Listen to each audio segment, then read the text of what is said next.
Hello and welcome to the Business Spotlight interview series. I'm your host, Barrett McDonald, and I'm joined today by Geoff MacIntyre, GM over at Zeos Technologies. Geoff, thanks so much for jumping on with us today. Would you like to kick things off with a little bit about who you are, what your company does, and what got you started on this entrepreneurial journey? Sure. Yeah. Thanks for having me. First of all, I I've been around in ocean tech for about 25 years. Zeos over here, we make beacons, communications tracking equipment for ocean technology. So in ocean research, you're often putting very expensive packages of instruments in the water, often sometimes robots. And if you want to be able to communicate with these packages, track them where they are, you use one of our devices that has GPS and satellite communications modems in them. So you can communicate back and forth, track, and control your platforms in the water. That's our core business. We also make some other sensors for water quality research, for wave height statistics, things like that. So I guess the common theme of our products is that we make sensors for remote monitoring in the oceans. A pretty unexplored new world out there, and it comes down Yeah. to it. Yeah. No, it's an interesting business, and it's it's a niche business. So we operate 23 different companies around the world. Nice. That's a lot of fun. So, what would you say have been your biggest learnings as an employer since you began in business? Um as an employer, I think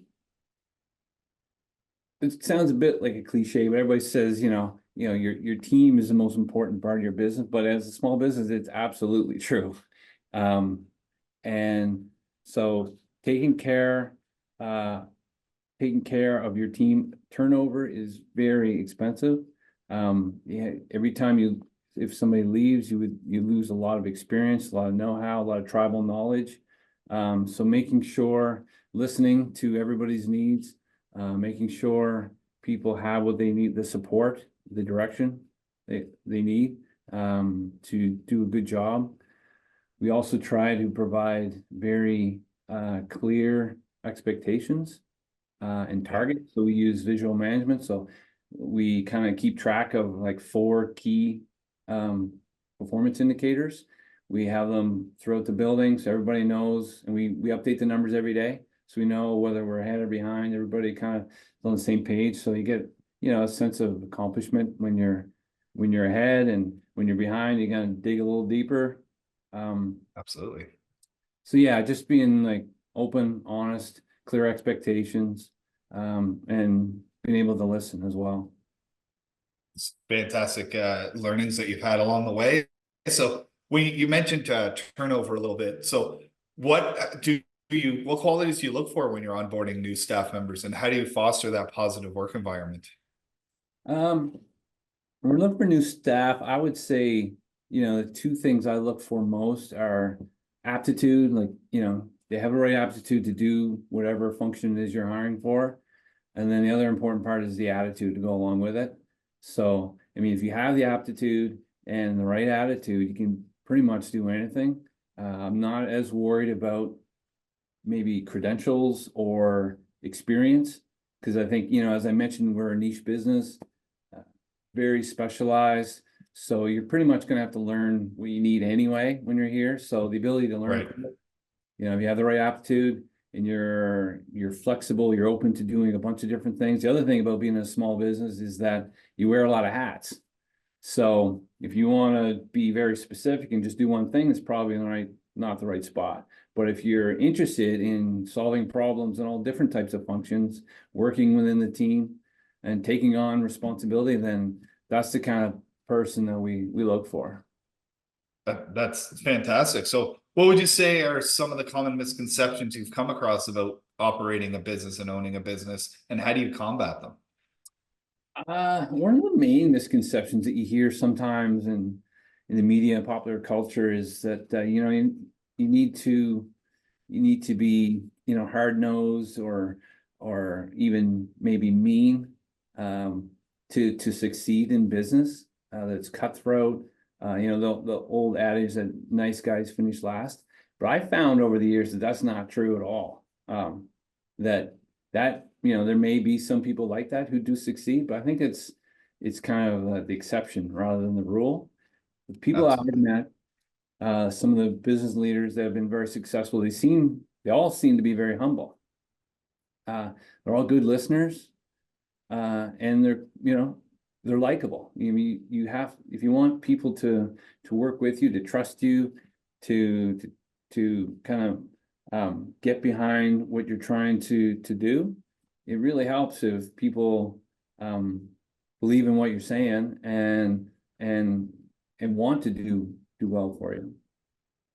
Yeah, I think that what we've come across in our journey as like coaches and entrepreneurs is if you create a system and have the system run kind of your day-to-day processes, then you can kind of step back and be more of that coach and mentor and leader that your team needs. And then it takes a little bit of pressure, and you can sometimes tone down the wolf that comes out once in a while. Yeah, I think people need in general, like, different people need different mixes of direction and support. And if you give them that and give them the tools they need to succeed and listen to the feedback, I think you're going to have success. Absolutely. So what would you attribute the growth to of your business? Again, I guess a lot of it comes to listening, like listening, first, we have a fantastic team here, and that's been cultivated over the years. And that's the basic needs. You need to have the good team. And then we've also kind of fostered a culture of listening and continuous improvement. So we listen to feedback from our customers. We solicit feedback from our customers all the time. We go visit them in their workplaces around the world, wherever it is. And we try and figure out what their pain points are and how we can leverage what we already do, all our expertise, our core competencies, how we can leverage those to solve their needs that they have now and needs that are coming down the pike. So I guess, yeah, just be able to listen. And we're not, the other thing, we're not swinging for the fence a lot here either. So our growth has been slow and steady, because I'm maybe a little risk averse for most business people. I like the base hit kind of analogy, trying to I guess stick close to what we're good at and continuously improve it. Just little improvements continuously, and those add up over time. And if you're listening to what the market's doing and you're going in the right direction, I mean, you're not always right. You make mistakes, but you try and pivot quickly, find out if you're wrong really fast, and change direction. And I mean, nobody's perfect. So just, that feedback of listening, talking to customers, and continuously improving usually leads to, you need a little bit of luck too. What the market's doing, what the macroeconomy has impact on what you're doing. So, but Yeah, absolutely. I think if you do those things, you're going to have some growth.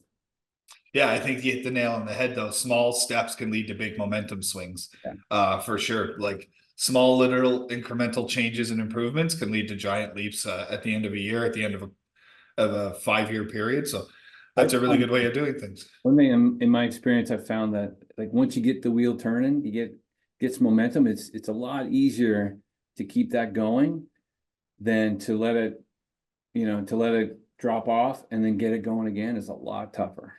Yeah, absolutely. I agree wholeheartedly. And I've seen that throughout this interview series and the clients and stuff that I coach. So it makes perfect sense. So if you had to start from square one in business all over again, what would you do differently the next time around?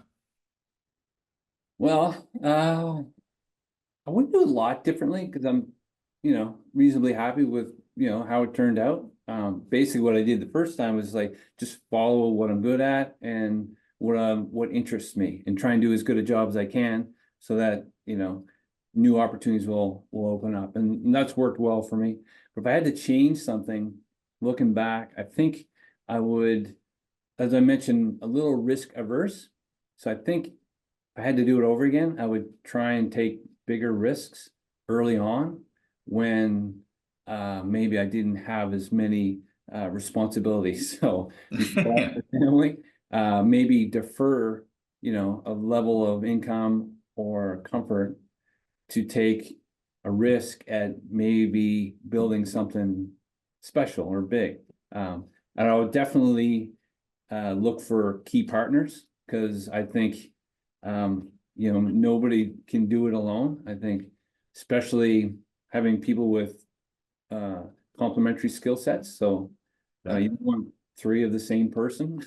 You want three completely different people to work together, or two, or whatever it happens to be. So yeah, like I would say take maybe bigger risks. Okay. And and look for some key partners. Absolutely. So you mentioned that you've got a staff of just over 20 people. You've got clients all over the world. How do you go about trying to balance your personal life and the demands of running a business of that magnitude?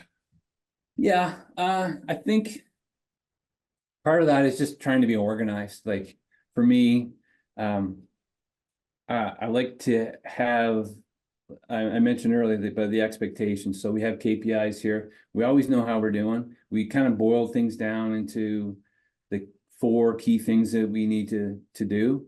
Everybody knows what the targets are. We know how we're doing every day. So having that visual management available to people. And then it kind of frees you up a little bit, so that you know how you're doing. And there are certain times when the work-life balance might get out of balance, where you have to focus a little bit more on work. But then there's other times when you do have the freedom, flexibility. The other thing is I'm really not that interested in measuring people's productivity by the amount of time they put in. Yeah. I'm much more interested in what's the output. Right. And that's why I like tracking things with like having firm goals, so that we, that's what I'm concerned about is, are we meeting our targets or not? Doesn't matter to me if it's done in, 30 hours or whatever. It's like, It has to be done by a certain time, and that's it. yeah, we try to be flexible here too. So I mean, we are a fairly supportive team. So, life is busy these days, and it's not like the old days where Monday to Friday, 9 to 5 or whatever, because the world doesn't work that way anymore. So you need to be more flexible for people who have different appointments. There's parent-teacher interviews during the day. Yeah, absolutely. Lots of things going on. And if you have a lot of trust in your team, open communication, clear targets, you can be flexible. Fantastic. So, Geoff, last question here as we're wrapping up. If you had someone watching at home thinking about going on an entrepreneurial journey, what's the big piece of advice you'd have for them before they take that first step? I would say, like, take on some risk. And the other thing is there's a lot of support in Halifax, Dartmouth, I'm sure other cities as well, for startups. So I don't know, there's probably 6 incubators in Halifax now. There's a lot of government support for startups. So just ask around, talk to people.